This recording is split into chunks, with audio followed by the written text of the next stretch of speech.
Le Bitcoin vient de récupérer une liquidité importante et a touché la zone qu'on attendait, et qui est déterminante pour la suite. De plus, Donald Trump a repoussé le cessez-le-feu avec l'Iran jusqu'à nouvel ordre, et on va voir ce que cela nous réserve pour la suite. Et enfin, on regardera rapidement ce que nous dit la charte de l'ETH. Donc pour attaquer directement avec le Bitcoin, donc pour ceux qui ont suivi la dernière analyse, donc on était dans cette zone-ci, la zone de FVG Daily, et on avait dit suite à la première intention de sortie que si jamais on revient dans cette zone, tant que cette zone tient, l'objectif serait toujours de la continuation, étant donné que la dynamique reste baissière sur le Bitcoin depuis le mois de février.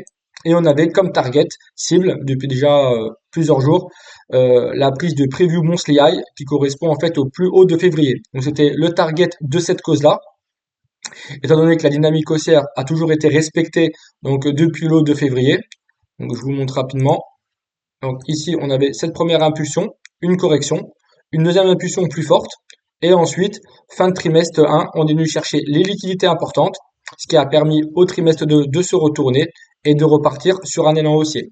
Donc pour l'instant, on est toujours sur une dynamique haussière, donc avec des plus hauts et des plus bas de plus en plus haut. Donc pour le moment, théorie de dos totalement respectée. La dynamique du Bitcoin reste haussière depuis le mois de février, malgré que depuis la chute du mois d'octobre, il me semble, ATH, la dynamique est baissière. Donc pour l'instant, on peut pas vraiment partir du principe qu'ici on a bottom.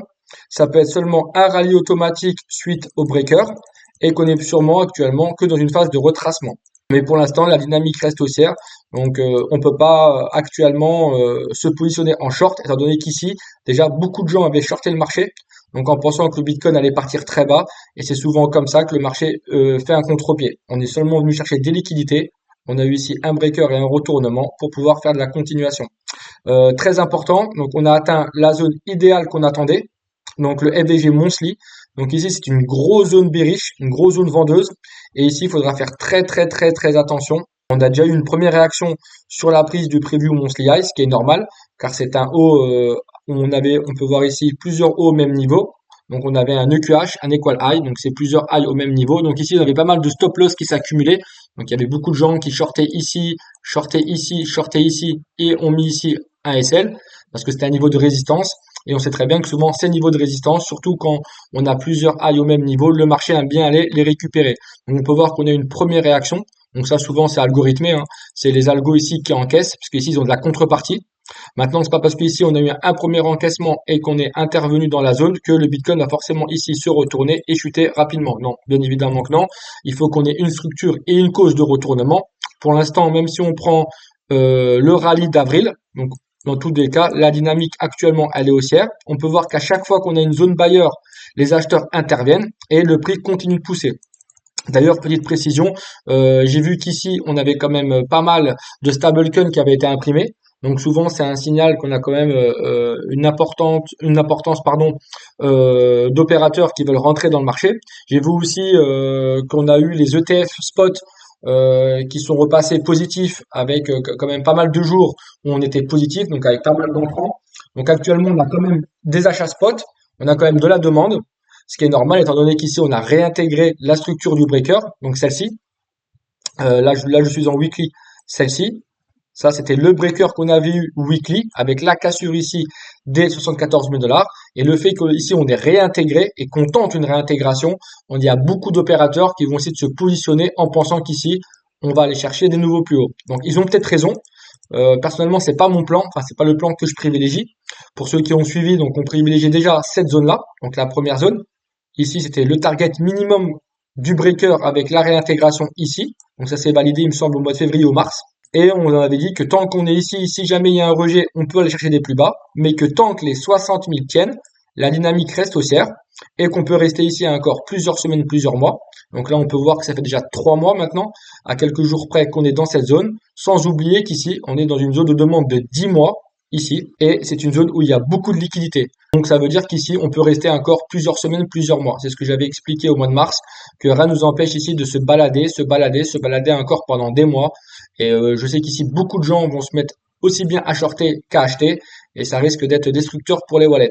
Maintenant ici, on peut voir qu'on est arrivé dans la zone majeure, un peu comme ce qu'on a eu ici au mois de novembre, janvier. Donc on avait eu la première cassure de cette petite structure mineure, on avait réintégré, on avait eu le gros push baissier. Donc ici, pareil, on revient ici dans une zone déterminante. Donc c'est un EVG monthly. Donc tant que la dynamique ici est baissière, on peut voir que la théorie de dos, la dynamique est bien baissière. Même si on retrace ici, ça n'impacte pas la structure baissière. Et qu'ici, si jamais on a un retournement, c'est vraiment la zone pour moi la plus déterminante de ce trimestre, voire même de cette année 2026, car c'est elle qui va guider le Bitcoin sur les prochains mois.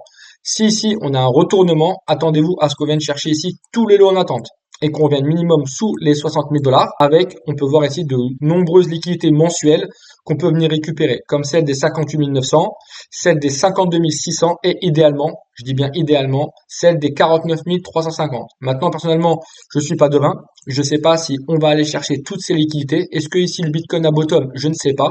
Après, si je peux donner mon avis sans faire de conseil d'investissement, je ne pense pas qu'il est bottom, mais il faut avoir une stratégie d'investissement. C'est pour ça que moi ici, dans cette chute de février, j'ai commencé à acheter dans toute cette bougie du Bitcoin. Donc je pense que ceux qui me suivent et qui me connaissent le savent. Ici, j'avais déjà commencé à acheter du Bitcoin et de l'Ethereum ici. L'Ethereum, ça fait déjà un petit moment que je commence, depuis l'année dernière. Et j'avais dit que tant que ici, on maintient ce niveau, j'arrêterai d'acheter, parce que j'ai déjà acheté sur ce niveau, et que si jamais ici, on a un retournement et qu'on revient en dessous des 60 000, à chaque palier de 5 000 ou 10 000, je continuerai à accumuler du Bitcoin. C'est comme ça qu'il faut procéder, parce qu'on n'est pas devin. Ici, c'est une zone sur laquelle on peut bottom. Si des gens se demandent, est-ce que ici on peut bottom? Bien sûr que oui. Ici, on respecte bien la structure majeure du Bitcoin. Et sur une grosse zone de demande comme ça, il est normal qu'ici, on ait un rallye haussier. Beaucoup de gens pensaient qu'on allait arriver ici et tout fracturer. C'est quasi impossible. Pas sur le Bitcoin. Ici, juste ici, on était resté à peu près 2 mois. Et ici, on a mis novembre, décembre, janvier. On a mis 3 mois pour la casser. Donc ici, on est resté 10 mois. Rien ne nous empêche d'y passer le T2, le T3. Sachant qu'ici, faut savoir qu'on a un T2 pour l'instant qui est haussier. Souvent, quand le T2 comme ça est haussier, je dis bien souvent, le T2 reste complètement haussier. Donc on a encore le mois de mai, le mois de juin. Donc ça voudrait dire qu'il est possible qu'ici, si jamais on maintient cette dynamique baissière, donc ici cette structure baissière, tant qu'ici les 98, 99 000 ne sont pas impactés, rien ne nous empêche ici de faire plusieurs bougies avant un potentiel prochain mouvement, haussier ou baissier. Maintenant, comme je vous ai dit, si jamais je dois me mouiller, je privilégierai ici un retournement pour au moins chercher ici cette bougie de liquidité et toute cette liquidité. Ici, on a aussi pas mal de liquidités et personnellement, j'aimerais bien qu'on y aille les chercher déjà parce que ça nous permettrait de réaccumuler du Bitcoin à pas cher et ça permettrait d'avoir une structure propre. De plus, si on regarde en weekly, ici, on a une zone de rechargement long terme. Donc, on peut voir qu'ici, on avait fait une excursion sous les 50%, donc une excursion en discount et que tant qu'on reste en discount, c'est une bonne zone pour acheter. Là, on est repassé en premium. Donc, personnellement, je vais pas conseiller aux gens d'acheter du Bitcoin à 78 000 dollars, étant donné qu'ici, il était 20 000 dollars moins cher. Mais après, si les gens ont beaucoup d'argent et ont peur de rater le train, je comprends que certains veulent acheter du Bitcoin ici. Moi, personnellement, je vais pas acheter du Bitcoin ici. Je vais plutôt attendre ici si le marché me donne un setup short pour pouvoir shorter le marché en leverage. Ensuite, si on regarde ici, comme je vous ai dit, on a une belle zone de rechargement long terme. Si on regarde le Fibonacci entre les 61,8 et 78,6, on pourra avoir cette zone de retour potentiel, ce qui nous permettrait en gros d'avoir un retour idéal entre les 39 000 dollars et les 58 000 dollars. Moi personnellement, si on revient dans cette zone, je vais acheter massivement du Bitcoin, surtout après qu'on ait eu ce mouvement. Car ce mouvement me montre qu'il y a de l'intérêt au niveau institutionnel d'acheter et de cumuler du Bitcoin. D'ailleurs, on peut voir qu'ici, en effet, MicroStrategy a accumulé énormément de Bitcoin. Je sais que CZ, Binance a acheté pour 1 milliard de Bitcoin en quelques jours. Quand ici, tout le monde a paniqué dans ces bougies-là, beaucoup d'institutions, de brokers et de gros porteurs ont cumulé du Bitcoin. De toute façon, c'est souvent comme ça. Lorsqu'on va avoir un gros mouvement de panique, on va avoir un transfert de propriété. On va avoir un échange main forte, main faible. Et je pense que c'est ce qui s'est passé. Donc voilà, faut pas se précipiter. Le train n'est sûrement pas parti. En tout cas, pour l'instant, on a des signaux effectivement de reprise haussière. On peut pas dire qu'on est baissier, puisque la structure est bien baissière. Donc, je vais conseiller à personne de short comme ça. Je connais beaucoup de gens ici qui ont shorté ici, se sont tous fait SL. Ou soit ont perdu de l'argent, soit ils se sont fait sortir sans avoir encaissé. Donc, je pense pas que ce soit intéressant ici de shorter. Par contre, ici, il faudra être très très très vigilant, car on est vraiment dans une zone bearish monthly. Et là, c'est ici que les institutions peuvent réaccumuler des shorts. D'ailleurs, si on regarde le graphique CME, donc un graphique qui est très important, car ici, on a un gap CME, et là, on peut voir qu'on a fait une excursion dans le gap CME. Donc, le gap CME commence aux alentours de 79 600 dollars, et il s'arrête aux 81 000 dollars. Donc ici, ça va être une zone déterminante, toute cette zone-là, étant donné que déjà elle correspond au FVG ici mensuel, donc il s'arrête à 86 000 $, 85 000. Et en plus, ici, on a le gap CME. Donc on n'est toujours pas revenu en premium, donc on a aussi une zone 2 qui est beaucoup plus haut, la zone B. On avait la zone A pour ceux qui ont suivi depuis le mois de février. Depuis cette chute-là, j'avais dit que minimum on irait là pour de la continuation baissière. Si jamais on fait une cause plus grande et plus complète, plus complexe, on ira sûrement chercher le gap CME, voire beaucoup plus haut. Ça après c'est le marché qui décide. C'est pour ça c'est à nous de manager nos positions et nos investissements. Donc là, très attention, le gap n'est toujours pas comblé. Si jamais on est amené à combler le gap complet et ici on n'arrive pas à s'affranchir et de faire des plus hauts, si ici on commence à ranger longtemps et on n'a pas vraiment de volume et rien nous montre qu'on va faire des plus hauts, alors il faudra faire très attention à un retournement. Si on revient sur la structure ici, F12 Daily, qu'est-ce qui va invalider la hausse pour ceux que ça intéresse? Donc là, on voit bien que le dernier plus haut est ici. Ensuite, on a eu là le low, ici le high, ici le low. Donc on part du principe que tant que le low des 73 000 est maintenu, la dynamique reste haussière. Si jamais on revient retravailler ce FVG, c'est encore possible. Rien ne nous empêche tant que la zone buyer vienne. Si ici on vient juste méchier, récupérer la liquidité, on peut aller plus haut. Personnellement, je pense pas qu'on va y aller. Je pense que déjà si on revient dans cette zone une fois, deux fois, une troisième fois, ça peut mettre à défaut cette zone et ça peut montrer que les vendeurs commencent à être de plus en plus agressifs et de plus en plus entreprenants pour pouvoir faire descendre le prix. Maintenant, pour l'instant, on n'y est pas. Pour l'instant, on est sur les 78 000 $. Tant qu'on reste ici, je pense qu'on va continuer à faire des plus hauts. On a quand même ici une belle zone d'inefficience. On a encore des hauts ici qu'on peut aller récupérer. Donc autour des 84, 85 000, ce qui correspond un peu à ce qu'on a sur le CME. Donc voilà un peu ce que je pense sur le Bitcoin. Il faudra faire très attention ici. Et je vais quand même noter ici le lot qui est important. C'est quand même celui-là. Si jamais on a la cassure de cela, on aura quand même un premier signal de nous dire ah, peut-être que le Bitcoin veut se retourner. Par contre, si jamais on prend ce lot et on rattrape ce lot-là, donc là on aura la confirmation à 100% que le Bitcoin a fini sa phase de retracement et de complexe pullback, et donc on aura comme target les 60 000 $. Ça, c'est le cas d'une invalidation d'une reprise haussière et d'un retournement ici. Pour l'instant, on n'y est pas, mais je préfère vous faire le cas haussier de continuation, c'est ce qu'on a actuellement, et quand même un cas d'invalidation. Comme ça, pour ceux que ça intéresse, on ne sait jamais par la suite de shorter, même si moi je ne fais pas de conseil d'investissement et je vais conseiller à la personne de shorter son capital, car ça demande quand même pas mal d'expérience, de risque et de formation. Mais dans tous les cas, on a quand même deux niveaux clés à surveiller. Il faudra faire très attention, c'est les 73 800 et le niveau des 70 000. Si jamais on revient travailler ces zones, attendez-vous à ce que toutes ces liquidités au sud sautent. Donc voilà pour le Bitcoin. Je pense qu'on est pas mal. Donc on va suivre ça fin de semaine. Et je regarderai ce week-end où on en est. Je referai une vidéo, je pense, le dimanche pour pouvoir faire le suivi du cours du Bitcoin. Maintenant, on va regarder rapidement le cours de l'Ethereum. Donc on peut voir que c'est à peu près la même dynamique que le Bitcoin. On peut voir qu'on est sur une dynamique haussière. Donc avec pareil, hein, impulsion, retracement, impulsion, retracement. Encore une impulsion. Donc on est revenu reprendre le high du mois de mars. Donc une grosse liquidité. Et un peu comme le Bitcoin, on est revenu travailler la zone buyer. Donc lui n'a pas encore décollé. Donc on peut voir qu'il est en retard. Il y a sûrement moins de volume actuellement sur le TH, pardon. Mais on a toujours le même target.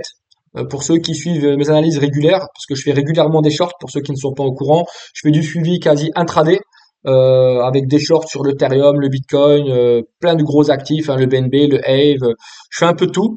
Donc pour ceux que ça intéresse, n'hésitez pas à vous abonner, à liker, et comme ça vous pourrez avoir du suivi régulier, en plus des vidéos longues. Donc pour revenir sur la charte, donc je vous avais dit qu'ici, on est revenu travailler de la zone buyer, donc c'est la zone qu'on attendait, et sur cette zone-là, moi ce que je m'attends, c'est qu'on vienne chercher déjà le high, donc de la semaine dernière, et bien évidemment le preview monthly high, un peu ce qu'on a fait sur le Bitcoin ici. On est venu chercher ici avec une mèche. Je m'attends à ce que l'Ethereum vienne chercher les 2475 $. Même principe que Bitcoin, on fera très attention ici, parce qu'ici on va rentrer dans la grosse zone qui sera déterminante pour la suite, car si jamais on prend cette liquidité et ici on travaille la zone et on n'arrive pas à s'affranchir, à faire des plus hauts, alors même principe que le Bitcoin. Au lieu de s'attendre à faire des plus hauts, on ira chercher directement le bas du range, soit les 1747 $. Maintenant, si des gens me demandent, est-ce que je pense que l'Ethereum a posé un bottom? Honnêtement, c'est possible, étant donné la zone dans laquelle on est venu, mais pour ceux qui ont suivi mes grosses analyses HTF sur le TH, je pense qu'il y a des zones en bas plus pertinentes où on peut retourner au moins une fois les visiter avant de faire un nouveau départ. Je ferai sûrement une analyse dimanche pour ceux que ça intéresse, où je pousserai un peu plus loin l'analyse de l'ETH. Je me mettrai en weekly, monthly, vraiment en vision générale, globale, et je vous montrerai les niveaux qui sont pertinents pour ceux qui veulent investir de l'ETH, parce que je pense que l'ETH va avoir un grand essor les prochaines années. Je pense qu'il va surperformer même le Bitcoin, parce que je pense que le Bitcoin a déjà fait une grosse partie de son cycle. Pas oublier que l'Ethereum n'a toujours pas eu de cycle, hein. On a peut-être fait des plus hauts, mais c'était pas vraiment, c'était les plus hauts par rapport aux dernières années. Mais on n'a pas fait de run fou comme on a fait sur le Bitcoin. On est surtout dans une grosse zone d'accumulation depuis donc la chute de 2021-2022.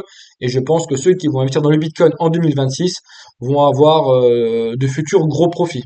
Enfin, c'est ma vision. C'est ce que moi, en tout cas, j'espère. Et c'est pour ça que j'ai investi dans l'Ethereum. Donc, c'est pas parce que l'Ethereum a touché les 1700 $ que l'Ethereum est mort. Et c'est même si on va beaucoup plus bas, aux 1400, aux 1300 $, je continuerai à accumuler de l'Ethereum. Maintenant, si on se concentre sur le court terme, dynamique qui continue à être haussière. Et pareil que le Bitcoin, je vais vous noter, le lot a pas impacté. Si jamais le lot des 2175 est amené à être fracturé avec corps et pas avec mèche, avec du volume, alors attendez-vous à ce que l'Ethereum finisse comment dire, son rallye haussier ici, sans aller chercher plus haut.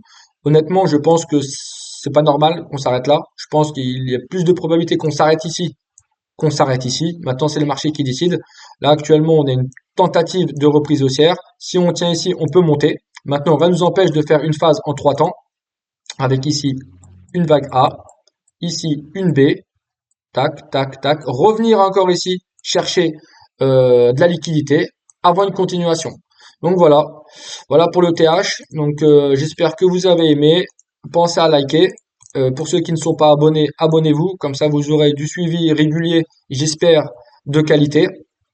Et on se voit dimanche pour la prochaine analyse. Bye bye.